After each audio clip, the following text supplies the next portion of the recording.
Hey family, so today's self-care journey video is based on a video that I watched earlier by Dr. Jeffrey Zeig. And so I took some notes while watching this as I learn and as I apply for my journey, and I wanted to share what I learned here for you as always. So I'm going to tell you a little bit about Dr. Jeffrey Zeig, and then we'll jump in and get started.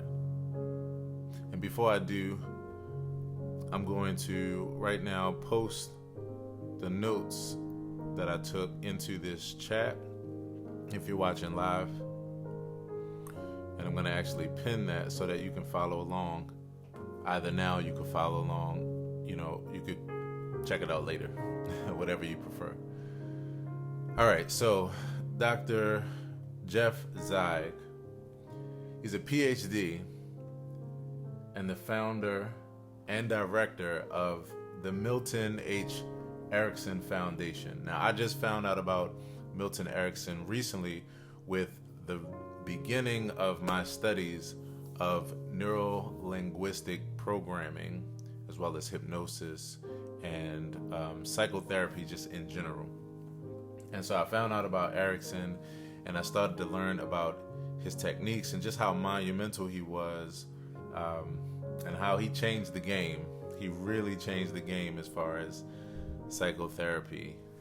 And in finding out about him, I came across Dr. Jeff Zeig, who was an understudy, 6 years. He studied with him closely.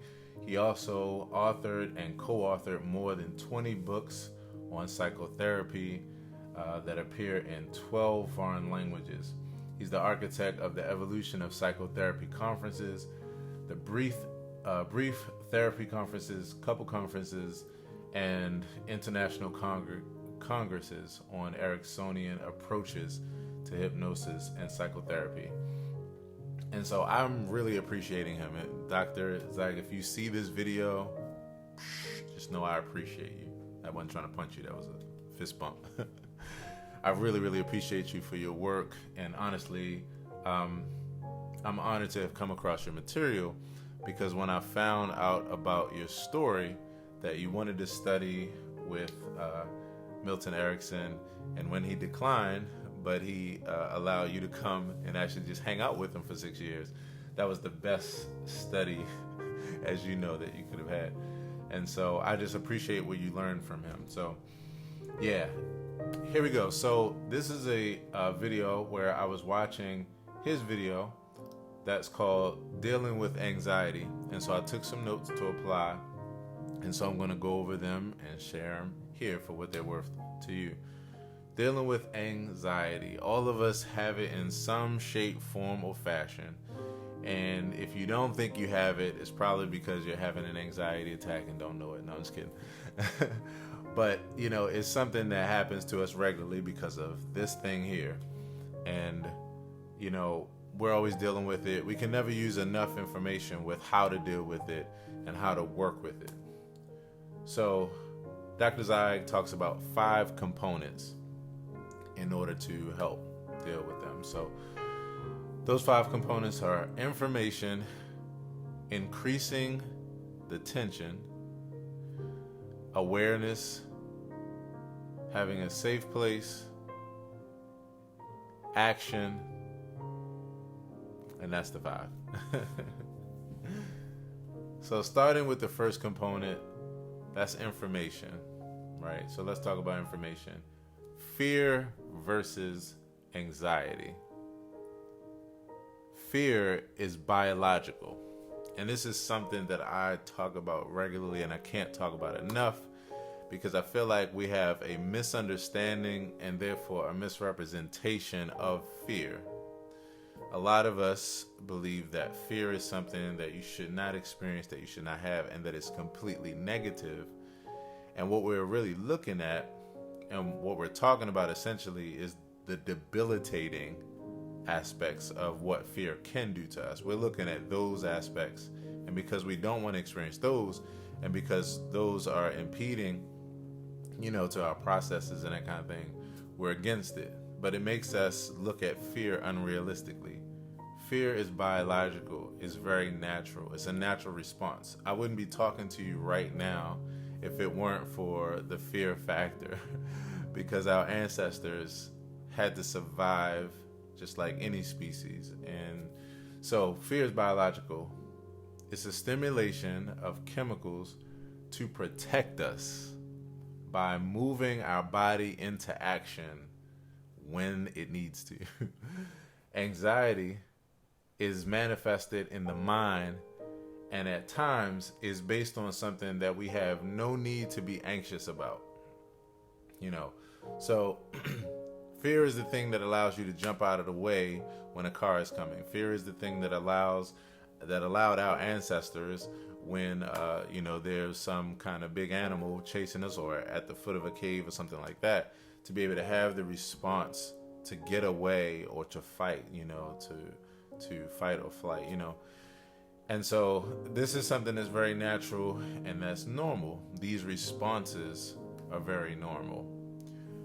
There are times when we have no need to fear, and we can rationalize that so that we can do better with that. But it's a very natural response. Anxiety is something that's manifested in the mind, and at times is based on something that we have no need to be anxious about. And that's what we're really talking about here.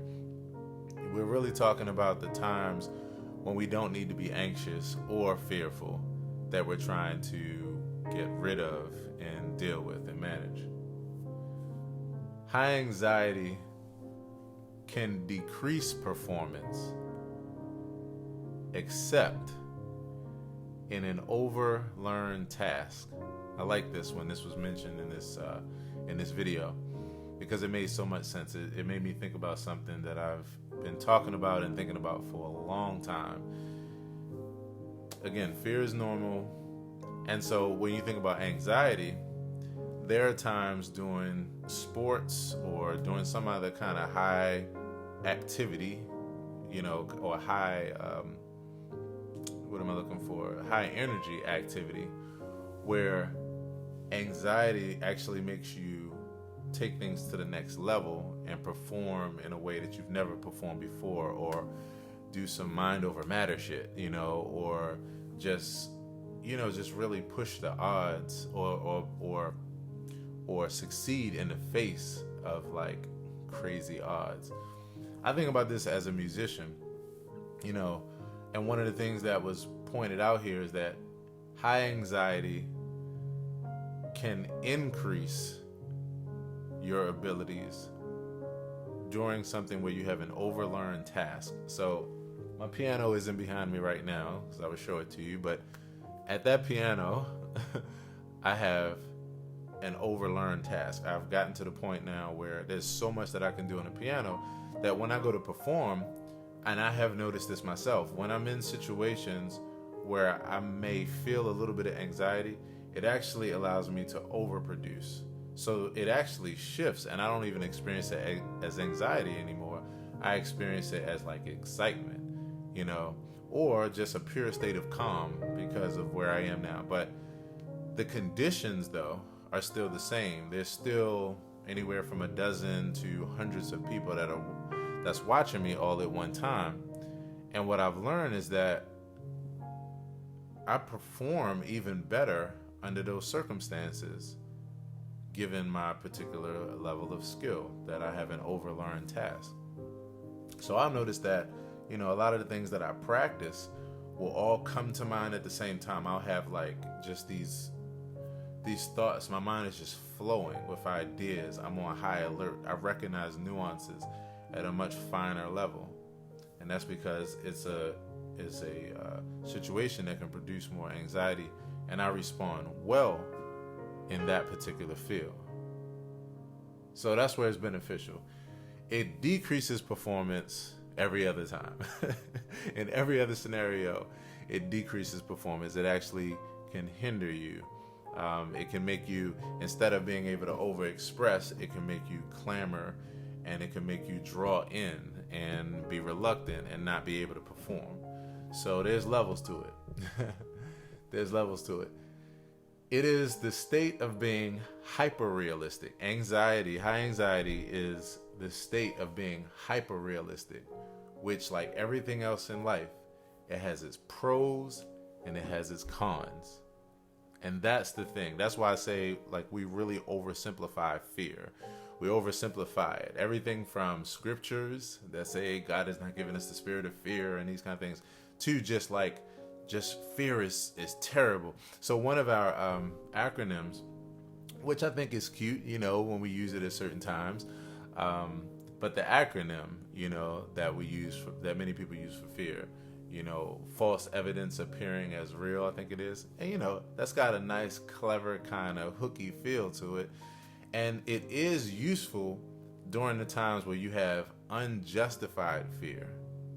But that's just the thing. That can't be a blanket statement. That cannot be a blanket statement, because it puts the concept of fear totally into an unnatural way of thinking about it, or unrealistic way of thinking about it.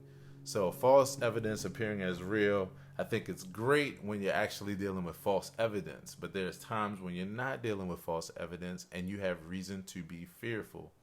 So we just need to talk about it, I think, in more of a realistic context in that way, instead of oversimplifying.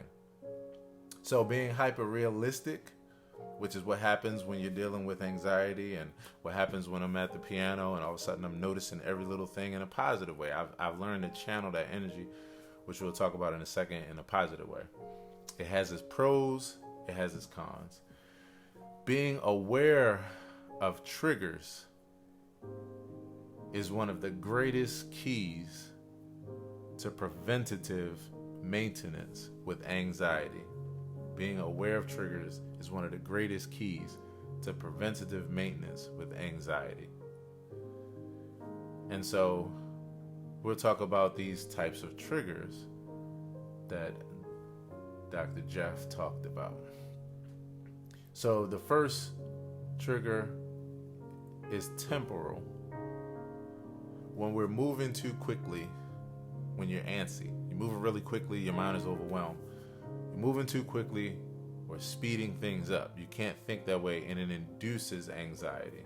I think about that all the time. That's why one of the things I hate above everything is, and there are very few things I hate in life, but one of the things I hate above everything is when I'm rushing, when I'm running late to something, and when I have that sense of rushing, especially as an artist, as a musician. This is something that Dr. Zeig talked a lot about when he talks about psychotherapy. He talks about how it's related to other arts and how you can see it and how it transfers over. When I'm, about to be creative and expressive as an artist at a performance, especially if I'm going to an event, a gig, a performance, or what have you, and when I'm rushing, and it's usually, I don't rush much. I mean, I'm pretty good as far as organization and preparing. But every now and then I underestimate my time. Every now and then I underestimate the amount of sleep that I get right before the gig or what have you. And I wind up running where I'm going to be on time for sure. And so I'm not going to be late, but it's like I'm not going to have any time to just, after I set up, just relax myself, just rest my nerves, and it induces a state of anxiety in me, even though I'm going to be on time and everything's going to be fine because I'm an accomplished musician and I turn mistakes into masterpieces, as my good friend Coco Lorraine Vera would say.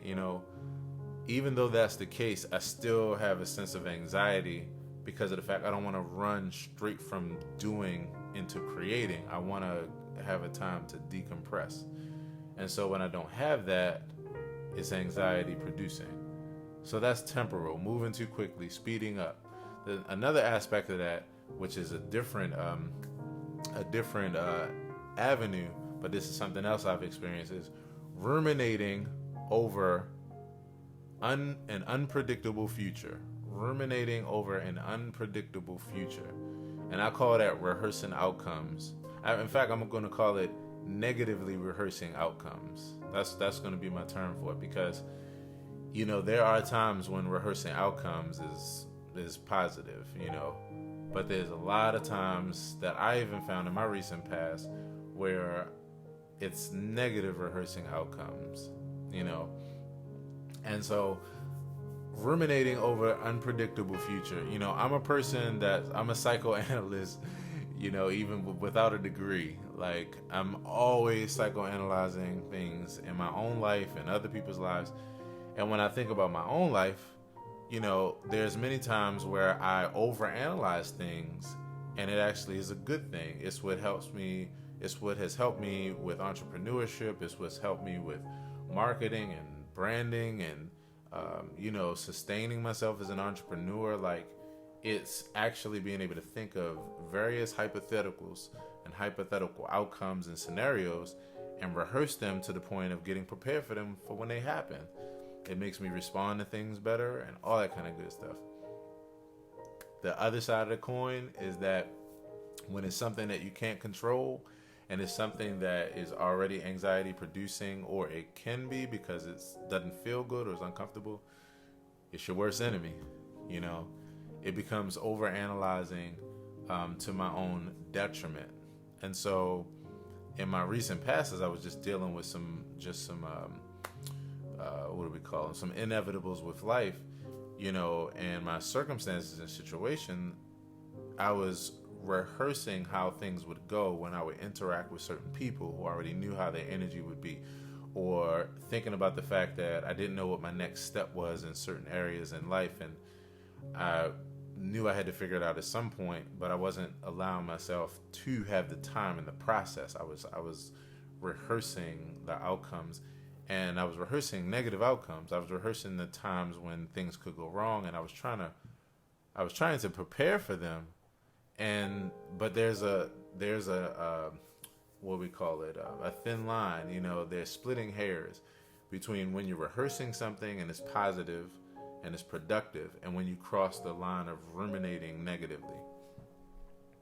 You know, so ruminating over unpredictable futures and outcomes is detrimental, and it is anxiety producing. So that's temporal. Next we have linguistic. Linguistic is another avenue of kind of the same thing. What if, it's the what if phase. What if certain hypothetical scenarios happen?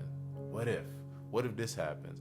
You know, this particular video he made in the midst of this pandemic. So when you look at the title of the video, it says dealing with anxiety and coronavirus, and you know, during this time of coronavirus.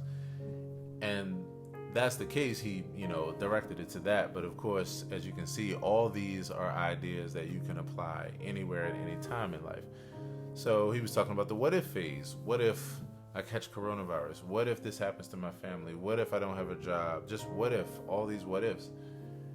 The thing is, when you're rehearsing hypothetical scenarios and nothing has happened, you're not doing yourself a favor. Like, if nothing has happened and you're rehearsing what ifs, it's just not good. There's a way of checking in so that you could be aware of the possibilities, and then it can cross over the line of being overindulgence. Too much of anything is not enough.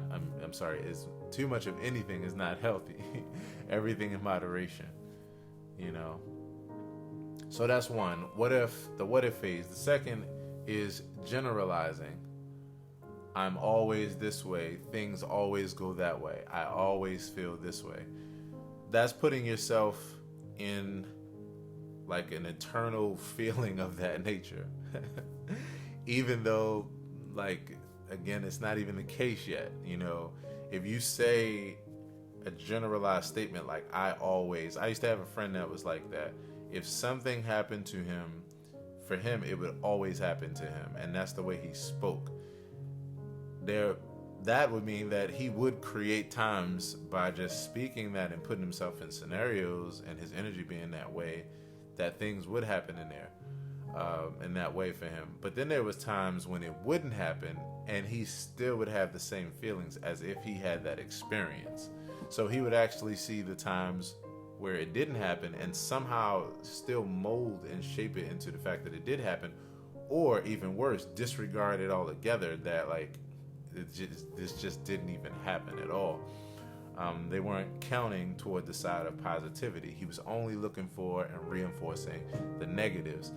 This is a loop that happens a lot of times when we generalize due to even a previous anxious state or previous trauma. So linguistic. The next is perceptual. When you're overwhelmed by threats and negative possibilities, being hyper to manage, we need kind of an adaptive denial approach. I like when this was said, an adaptive denial approach. So it's like, I think about this all the time. When you're driving, there's literally no barrier separating you from the cars that are on the other side of that yellow or white line. There's no barrier. It's just a white or yellow line. And we're coming at each other at high speeds. And so anything could happen at any time. If that possibility and that threat and that negative outcome was always at the forefront of your mind, you would never drive. None of us would ever drive. And so I would argue that the way we're able to be safe the majority of times in that kind of environment, in this grid that we call streets and highways, where there's nothing separating us but painted lines on the street, the reason why we have less accidents than more is the fact that we aren't out there just in this perception, being overwhelmed by what could happen, being overwhelmed by the threat, the fear, the possibilities. That's how we actually manage ourselves and are able to be safe. And so we need this kind of adaptive denial where we're aware, but we're just not focused on all these threats and how they could hurt us or harm us. To not see or be aware of all the negative threats and possibilities around us. When we have a person that is overly hyper in this way, what do we call them? Or what do we say they're dealing with? Schizophrenia. So, perception and perceptual is the next aspect. Emotional contagion, the hot potato effect of a person spreading their anxiety to others around them based on their behavior, their communication, and their influence. So that's another thing that we have to look out for, that we can easily spread our anxiety to others, and we do regularly. Physiological. When, and these are all types of triggers. The most important thing to look for are the triggers, because if you can nip the triggers in the bud, if you can be aware of them, then you can prevent your anxiety or anxiety attack from happening. So physiological, when we're lacking rest, proper diet and exercise, consuming high levels of intoxicants, etc. That's when we add to creating our own triggers. You're going to be so easily triggered.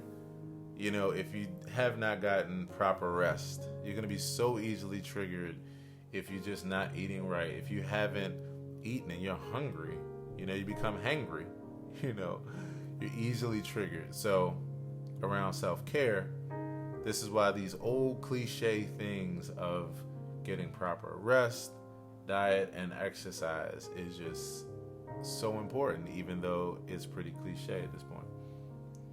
The second tactic that was recommended was increasing the tension. So literally taking the anxiety and increasing it in order to decrease it. If you can increase tension, then you can decrease tension. And that makes so much sense. Because if you have the ability to manipulate it, even to increase it, then you can decrease it.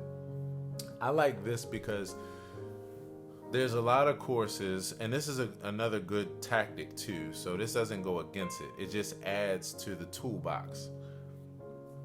The other method that I see, which is very common, is where we sit and we just do body scans to notice where tension is. And that's a very good technique. Except for when you're not in a place of awareness to even notice something that would be so obvious. And so it's because of the fact that you can't control your mind. This is another technique that I see that's very useful for being able to get your mind engaged and become aware of something. So if you didn't know that you had tension in your shoulders, now I could invoke that by saying, so you should relax your shoulders right now. And then that lets you know, like, oh wow, I didn't even realize my shoulders were tight, because your mind then focused on your shoulders. You noticed they were tight or not, and then you relax them, But there's times when your mind is blocked from even doing that much because you're just focused on something else. So when that is the case, this to me is gold, because then what you do is you don't even wait to find the sensation. You go to your shoulders, you increase the tension. And then as we see in this 3-step process, you locate the tension in your body, and then you tense it. You relax it. You take a deep breath and relax it, and you discharge that. And then that's how you relax something that you didn't even know needed to be relaxed. So the first thing is locate the tension in your body. B, externalize it or actualize it. Imagine that it's an object outside of yourself. You can use any kind of mental object. Just imagine that that's where the tension is. So you're looking at it. This is a way of disassociating yourself. So that way you cannot be your pain. You cannot be your emotion.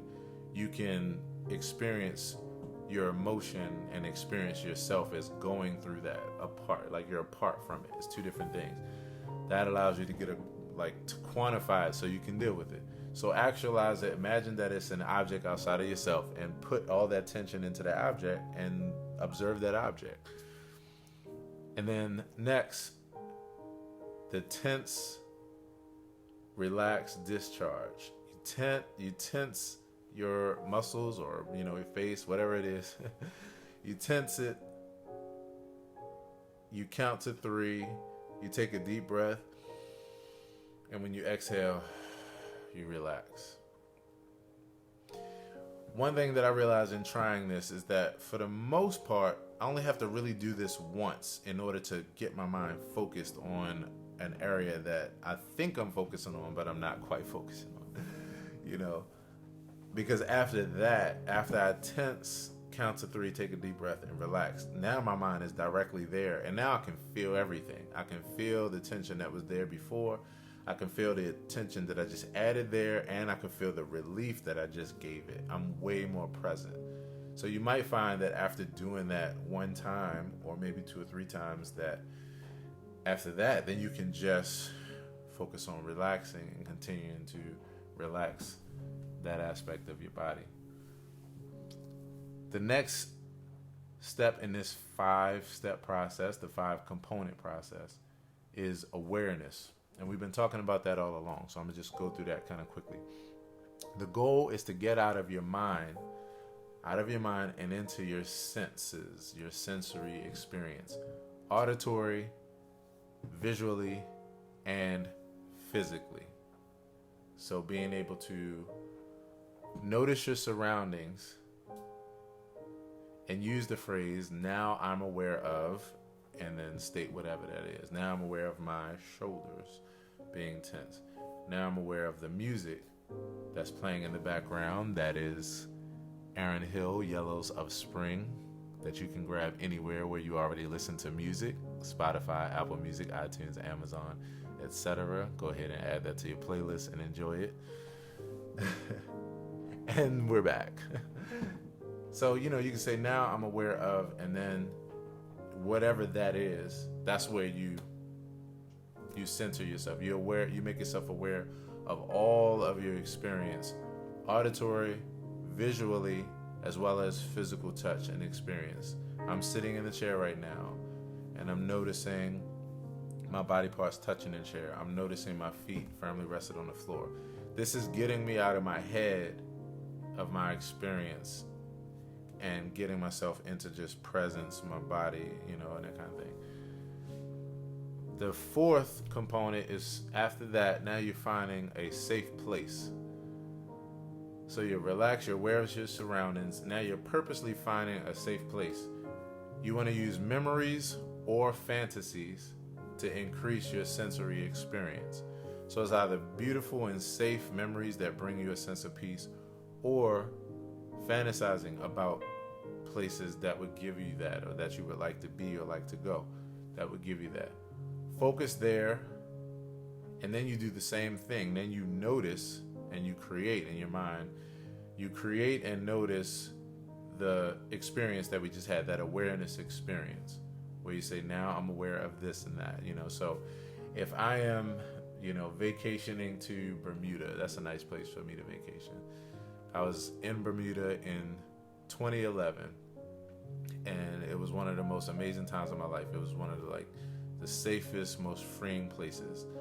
The first thing I'm imagining right now is that when I looked out of the plane before we landed, all I saw was beautiful water from the top to seemingly the bottom, where I could see it was so clear and it was so beautiful. And then seeing the white and the pink sand, seeing all the vegetation, seeing all the grass and the trees, and how everything was so vibrant because the water was so fresh and vibrant.